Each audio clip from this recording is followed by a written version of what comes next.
আজকে আমি তোমাদের সঙ্গে আলোচনা করতে চলেছি ক্লাস 10-এর জিওগ্রাফি পোর্শনের 4 নম্বর চ্যাপ্টার ওয়েস্ট ম্যানেজমেন্ট অর্থাৎ বর্জ্য ব্যবস্থাপনা। বিস্তারিত আলোচনা করবার পূর্বে দেখে নেওয়া যাক যে এই পোর্শন থেকে আমার ফাইনাল পরীক্ষা অর্থাৎ মাধ্যমিক পরীক্ষায় কত নম্বর আসবে। এখানে এমসিকিউ আসবে একটি, অতি সংক্ষিপ্ত প্রশ্ন সেটি আসবে 1 নম্বর করে দুটি, সংক্ষিপ্ত প্রশ্ন অর্থাৎ এসিকিউ আসবে একটি 2 নম্বরের, এবং যে বড় প্রশ্ন 3 নম্বরের সেটা আসবে একটি, অর্থাৎ টোটাল এখান থেকে আসবে 8 নম্বর। এই যে ওয়েস্ট ম্যানেজমেন্ট অর্থাৎ বর্জ্য ব্যবস্থাপনা, এই বর্জ্য ব্যবস্থাপনাকে আমরা দুটো ভাগে এখানে অর্থাৎ দুটো স্টেপে এখানে আলোচনা করব। একটা হলো বর্জ্য কি, নাম্বার 1, নাম্বার 2 হচ্ছে বর্জ্য ব্যবস্থাপনা কি।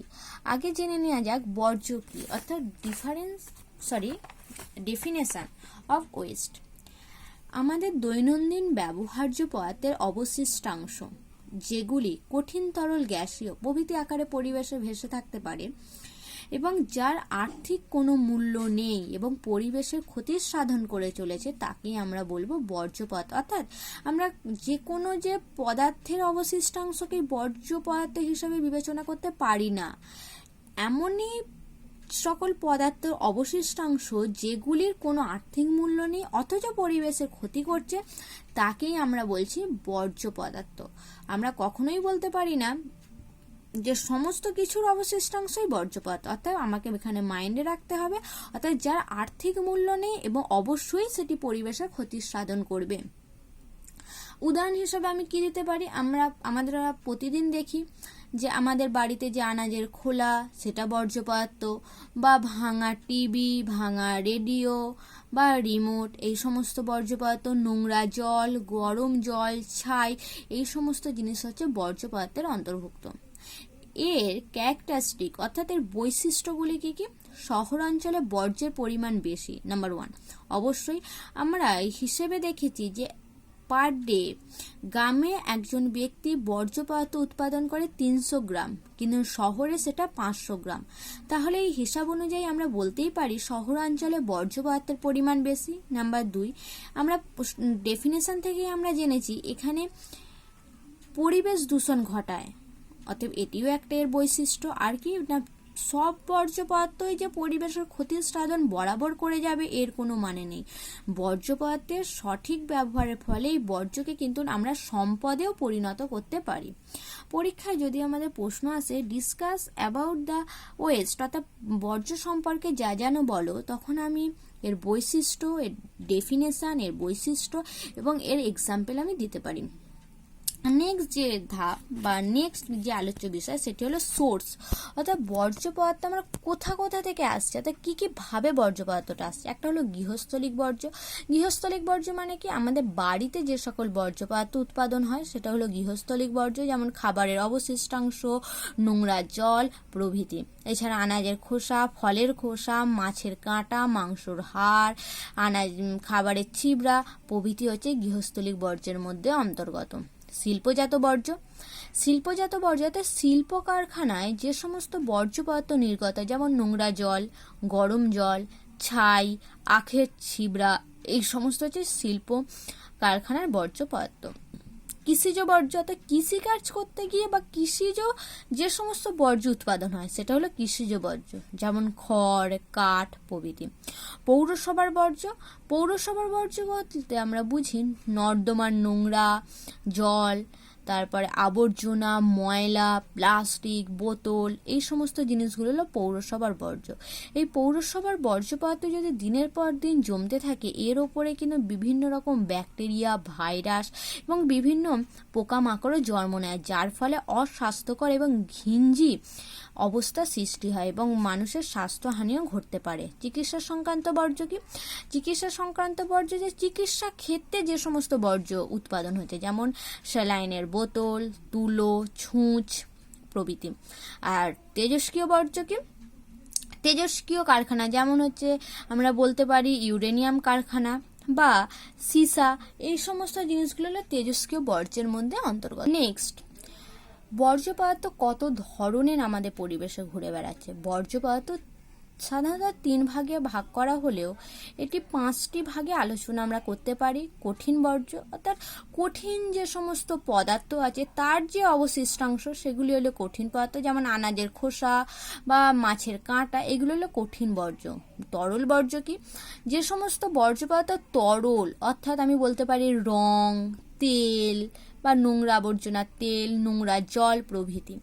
আর গ্যাসীয় বর্জ্য কি? যে সমস্ত বর্জ্য পদার্থ গ্যাসীয় বা গ্যাসের আকারে ভেসে বেড়াচ্ছে, যেমন CO2 প্রভৃতি। এছাড়া আছে বিষাক্ত বর্জ্যের অবিষাক্ত বর্জ্য। বিষাক্ত বর্জ্য কি না? যে সমস্ত বর্জ্য পদার্থ আমাদের ক্ষতির সাধন করছে সেই সমস্ত পদার্থ হলো বিষাক্ত বর্জ্য। যেমন কি কি? সীসা, পারদ, ক্যাডমিয়াম, আর্সেনিক প্রভৃতি। আর অবিষাক্ত বর্জ্য কি? যে সকল বর্জ্য পদার্থ আমাদের তেমন ভাবে ক্ষতি সাধন করছে না সেগুলি হলো অবিষাক্ত বর্জ্য। যেমন কৃষিক্ষেত্রে ব্যবহৃত বর্জ্য, যেমন হচ্ছে খড়, কাঠ, পাতা ইত্যাদি। এবার নেক্সট আলোচ্য বিষয় হলো আমাদের যে biodegradable West and non biodegradable West. Biodegradable এবং নন বায়োডিগ্রেডেবল ওয়েস্ট বলতে কি না, একটা হলো জৈব ভঙ্গুর আর একটা হলো জৈব অভঙ্গুর বর্জ্য।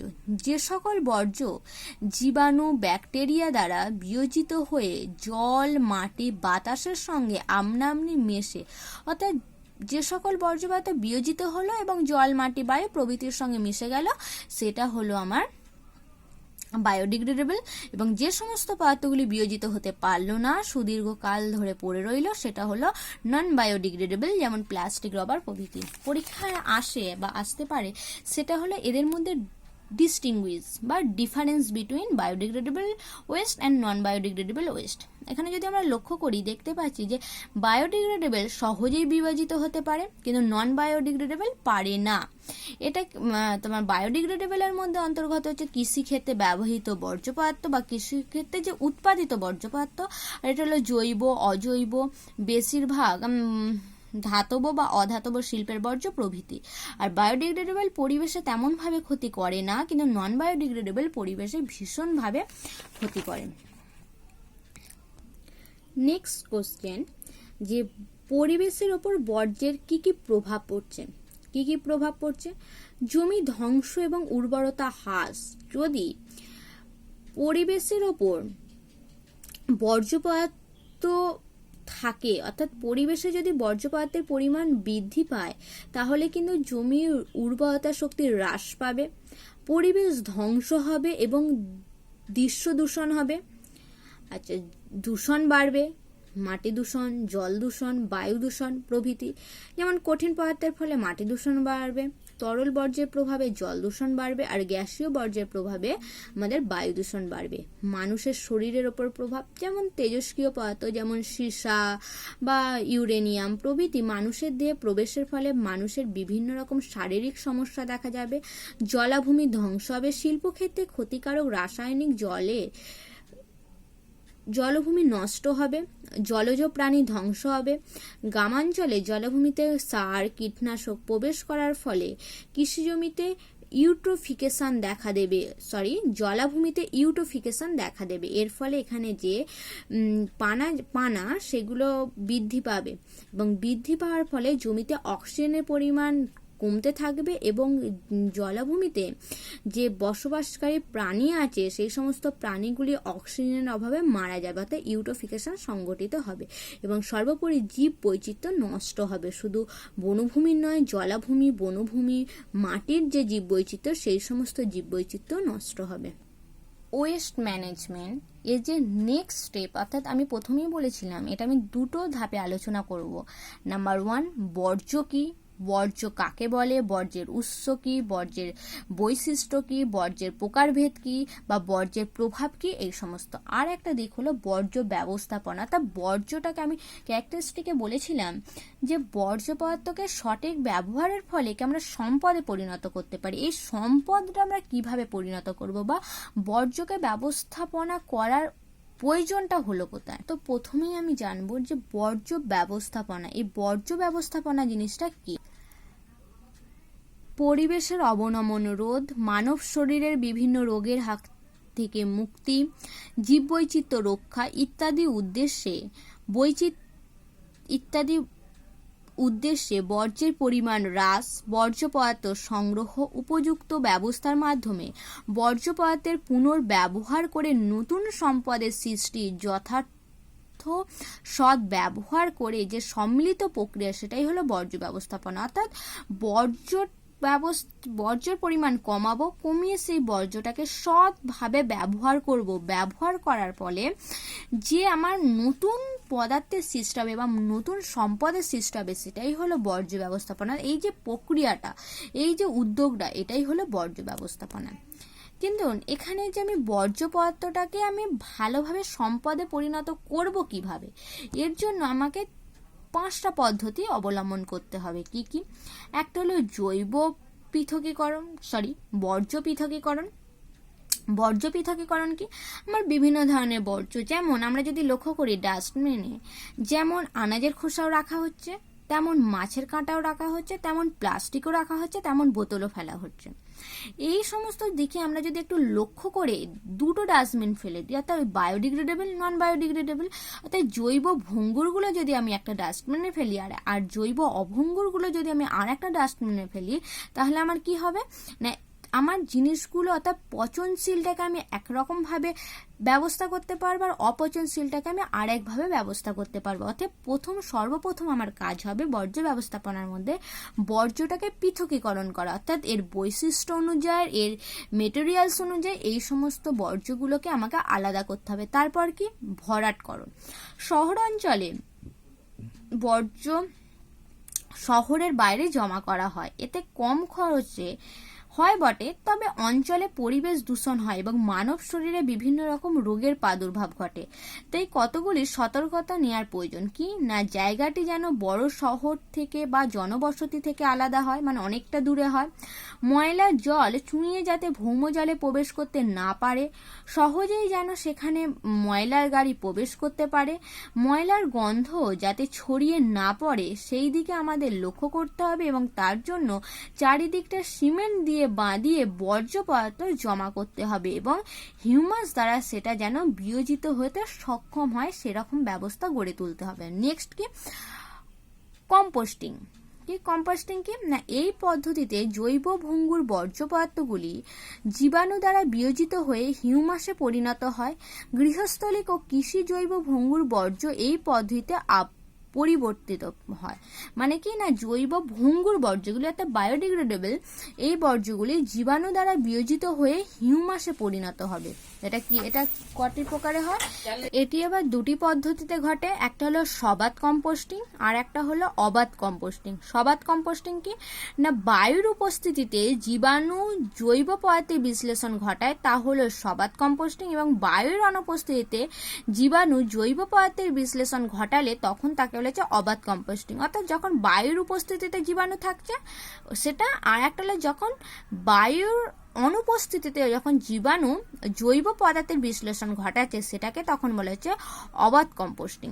নেক্সট কি না, নিকাশি ব্যবস্থা বা নিষ্কাশন ব্যবস্থা। অর্থাৎ শহরাঞ্চলে বা কারখানায় সব জায়গায় যেন জল নিরাপদভাবে বা সুষ্ঠুভাবে নিকাশিত হতে পারে। শহরাঞ্চলে একজন মানুষ প্রতিদিনে 225 থেকে 250 লিটার নোংরা জল সৃষ্টি করে এবং 1 টন ইস্পাত তৈরি করতে 10,000 থেকে 15,000 লিটার দূষিত জল নিকাশিত হয়। অতএব এই জল শোষণ একান্তই প্রয়োজন। শহরাঞ্চলের নোংরা জল পাইপের মাধ্যমে একটি স্থানে জমা করে 3টি পদ্ধতিতে শোষণ করা হয়: প্রাথমিক পরিশোধন, গৌণ পরিশোধন এবং প্রগৌণ পরিশোধন। নেক্সট কি, সেটা হলো স্ক্র্যাবার। এই পদ্ধতিতে শিল্প থেকে নির্গত যে বায়ু দূষণকারী পদার্থ আছে সেইগুলোকে, অর্থাৎ সেই পদার্থগুলিকে অপসারণ ঘটিয়ে বায়ুকে দূষণ মুক্ত করা। অর্থাৎ প্রথমে আমরা বর্জ্য পদার্থকে আলাদা করলাম, তারপরে ভরাটকরণ করলাম, অর্থাৎ যেখানে কোনো অসুবিধা হবে না। তারপরে কি না, যেখানে হিউমাস দ্বারা বা ব্যাকটেরিয়া দ্বারা বিয়োজিত হতে পারে সেই ব্যাপারটা দেখলাম। তারপর জলটা যাতে ভালোভাবে নিকাশিত হতে পারে সেই ব্যাপারটা দেখলাম, এবং শেষে যে দূষণটা বায়ুর মধ্যে ছড়িয়ে রইল সেই বায়ুটাকে পরিশুদ্ধ করার জন্য আমরা ব্যবহার করলাম স্ক্র্যাবার। স্ক্র্যাবার 2 ধরনের হয়, একটা হলো শুষ্ক স্ক্র্যাবার, একটা হলো আর্দ্র স্ক্র্যাবার। এই হলো আমার বর্জ্য ব্যবস্থাপনার যে পদ্ধতি, সেই পদ্ধতিগুলো 5টা পদ্ধতি কমপ্লিট। নেক্সট যেটা, সেটা হলো বর্জ্য ব্যবস্থার প্রয়োজনীয়তা। বর্জ্য ব্যবস্থার প্রয়োজনীয়তা কি কি? বর্জ্য পদার্থ থেকে ভীষণভাবে পরিবেশ দূষণ হয়, প্রথমেই আমরা জেনেছি। নাম্বার 2 কি? বর্জ্য পদার্থ থেকে নির্গত রাসায়নিক পদার্থের মাধ্যমে আমাদের দেহে বিভিন্ন রোগের প্রাদুর্ভাব ঘটে। ওয়ার্ল্ড হেলথ অর্গানাইজেশনের হিসাব অনুযায়ী প্রতি বছর 50 লক্ষ মানুষ এই কারণে বিভিন্ন রোগের শিকার হচ্ছে। আমাদের যে WHO হু এর প্রদত্ত রিপোর্ট অনুযায়ী এই বর্জ্য পদার্থের প্রকোপে প্রতি বছর 50 লক্ষ মানুষ আক্রান্ত হচ্ছে। এছাড়া এখানে বিভিন্ন রকম কীটপতঙ্গ বা ক্ষতিকারক পানি প্রভৃতি জন্মাচ্ছে, যার ফলে বিভিন্ন রকম পরিবেশের ক্ষতির সাধন হচ্ছে, কর্মসংস্থান হয়। এই বর্জ্য ব্যবস্থাপনাকে কেন্দ্র করে সার শিল্প গড়ে ওঠে ইত্যাদি। এই সমস্ত দিক থেকেই বর্জ্য ব্যবস্থাপনা অত্যন্ত গুরুত্বপূর্ণ। নেক্সট যেটা, সেটা পরীক্ষায় ভীষণভাবে ইম্পর্টেন্ট, সেটা হলো 3R। 3R জিনিসটা কি? 3R হলো তিনটে, অর্থাৎ বর্জ্য পদার্থকে সম্পদে পরিণত করতে গেলে তিনটে যে সার্কেল, অর্থাৎ সার্কেল অনুযায়ী যেটা করা হচ্ছে। প্রথম প্রসেস কি করব? বর্জ্যের পরিমাণ হ্রাস। সর্বপ্রথম আমাদেরকে লক্ষ্য রাখতে হবে বর্জ্য পদার্থটাকে যাতে যত পরিমাণে কমানো যায় তা হ্রাস করতে হবে। অর্থাৎ আমরা বেশিরভাগ কি করি? Use and throw pen use করি। এর ফলে কি হয়? এই পেনটা ব্যবহার করলাম এবং ফেলে দিলাম, অতএব এর ক্ষেত্রে বর্জ্য পদার্থের পরিমাণটা কিন্তু বাড়তে থাকলো। আমরা যদি ডট পেন ইউজ করি তাহলে আমরা এই পেনের কালি ভরে আবার পুনরায় লিখতে পারবো, ফলে কি বর্জ্য পদার্থের পরিমাণ কমবে। তাছাড়া আমরা দোকান বাজারে গেলে বর্তমানে আর ব্যাগ নিয়ে যাই না, কারণ আমরা প্লাস্টিকে করে বা ক্যারি করে সেই সমস্ত জিনিসপত্র বহন করি। এটা না করে আমরা যদি ব্যাগ নিয়ে যাই, তাহলে সেই থলি নিয়ে যাই, সেখানে আমরা দ্রব্য নিয়ে আসতে পারবো, ফলে একাধিক আমাদের প্লাস্টিক সৃষ্টি হবে, মানে প্লাস্টিক নষ্ট হবে না। এই সমস্ত জিনিসগুলোর মাধ্যমে আমাদের প্রথম নজর রাখতে হবে যতটা সম্ভব বর্জ্যের পরিমাণ কমানো, এবং সেই বর্জ্যটাকে যাতে আমরা পুনরায় আবার ব্যবহার করতে পারি। কিভাবে ব্যবহার করব? কোনো ব্যক্তির কাছে দ্রব্যের উপযোগিতা শেষ হলে অন্য ব্যক্তির কাছে ওই দ্রব্যের উপযোগিতা তখন শুরু হয়, অর্থাৎ সম্পদটাকে পুনর্ব্যবহার করতে হবে। যেমন গৃহে পরিত্যক্ত ইলেকট্রিক গেজেট অন্যের দ্বারা ব্যবহৃত হয়। শেষ হচ্ছে কি? পুনর্নবীকরণ। বর্জ্যকে কাঁচামাল হিসাবে ব্যবহৃত করে নতুন কোনো ব্যবহারের উপযোগী দ্রব্যে রূপান্তর করাকেই পুনর্নবীকরণ বলে। যেমন পরিত্যক্ত টিন, লোহা, কাঁচ, প্লাস্টিকের দ্রব্য গলিয়ে নতুন লোহা, টিন, কাঁচ, পলিথিন দ্রব্য প্রস্তুত করা হয়। অর্থাৎ 3R পদ্ধতি, অর্থাৎ বর্জ্য পদার্থকে আমাকে প্রথমে হ্রাস করতে হবে, সেটাকে যাতে যদি সেই সমস্ত বর্জ্য পদার্থ পুনর্ব্যবহার করা যায় খুবই ভালো, সেটাকে পুনর্ব্যবহার করে নিতে হবে। যদি ব্যবহার করা না যায় তাহলে তাকে পুনর্নবীকরণ করতে হবে। তাই এটা, এই যে তিনটে পদ্ধতি, এই তিনটে পদ্ধতিকেই আমরা বলছি 3R। আমাদের এর মধ্যে শেষ আলোচ্য বিষয় হলো যে আমরা শিক্ষার্থী হয়ে এই বর্জ্য ব্যবস্থাপনায় কিভাবে উদ্যোগী হব। সর্বোপরি আমাদের এই আধুনিক ব্যাগের পরিবর্তে আমরা বিভিন্ন রকম লাইলনের ব্যাগ ইউজ করছি। এই সমস্ত লাইলনের ব্যাগের পরিবর্তে আমরা যদি পাট, অর্থাৎ যে পরিবেশ বান্ধব এরকম দ্রব্যের যদি ব্যাগ ব্যবহার করি, সেটা ফেলে দিলেও সেটা পরিবেশের সঙ্গে মিশে যাবে। ইউজ অ্যান্ড থ্রো পেনের পরিবর্তে আমরা যদি কালি পেন ব্যবহার করি, অর্থাৎ ফাউন্টেন পেন যদি ব্যবহার করি, তাহলে বর্জ্যের পরিমাণ কমতে পারে। খাবার বা অন্যান্য দ্রব্য ক্রয় করার সময় আমাদের মনে রাখতে হবে তার মোড়কটা যাতে পরিবেশ বান্ধব হয়। স্কুল, রাস্তাঘাট বা বাড়ির চারপাশে আমাদের যে ব্যবহার্য অবশিষ্টাংশ যত্রতত্র ফেললে হবে না, ডাস্টবিনে ফেলতে হবে। মা বাবার সঙ্গে বাজার করার সময় মা বাবাকে উৎসাহ দিতে হবে যাতে পরিবেশ বান্ধব জিনিসপত্র কেনা হয়, যেটা পরিবেশে মিশে যাবে, এবং প্রয়োজন হলেই জিনিস কিনতে হবে। অত্যাধিক জিনিস কিনে রাখার কোনো প্রয়োজন নেই।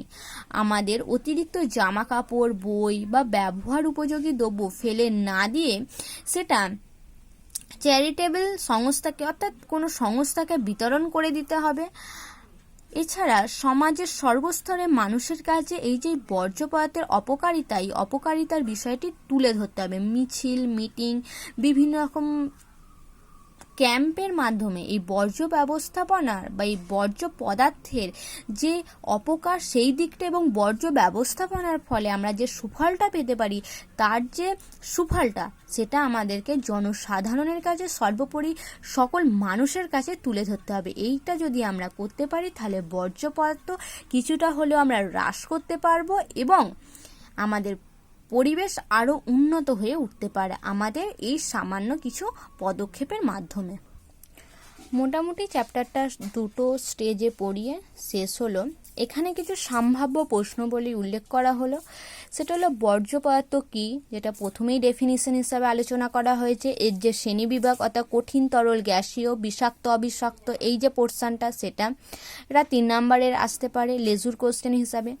3R পদ্ধতি কাকে বলে? 3R পদ্ধতি হচ্ছে এটাই যে কিভাবে বর্জ্য পদার্থের পরিমাণ আমরা হ্রাস করব, কিভাবে আমরা পুনর্ব্যবহার করব, কিভাবে আমরা পুনর্নবীকরণ করব এই পোর্শনটা। তরল বর্জ্য কি? তরল বর্জ্য আমরা জানি যেই সকল বর্জ্যগুলো তরল আকারে পরিবেশে ভেসে বেড়াচ্ছে সেই সকল হলো তরল বর্জ্য, যেমন রং, নোংরা জল, গরম জল ইত্যাদি। গ্যাসীয় বর্জ্য নিয়ন্ত্রণের উপায়গুলি কি কি? আমরা যেমন স্ক্র্যাবার পড়লাম, শুষ্ক স্ক্র্যাবার, আর্দ্র স্ক্র্যাবার ইত্যাদি। বর্জ্য ব্যবস্থাপনার শিক্ষার্থীর ভূমিকা কি, অর্থাৎ আমরা কি কি করতে পারি। তেজস্ক্রিয় বর্জ্য কি? সীসা, ইউরেনিয়াম প্রভৃতি কারখানা যে সমস্ত বর্জ্য এইগুলো হলো তেজস্ক্রিয় বর্জ্য। এছাড়া আরও কিছু কোশ্চেন এর মধ্যে আমি আলোচনা করেছি, ভালোভাবে ভিডিওটা দেখবে এবং এর মধ্যে যদি তোমাদের কোনো কিছু প্রশ্ন থেকে থাকে অবশ্যই জানাবে।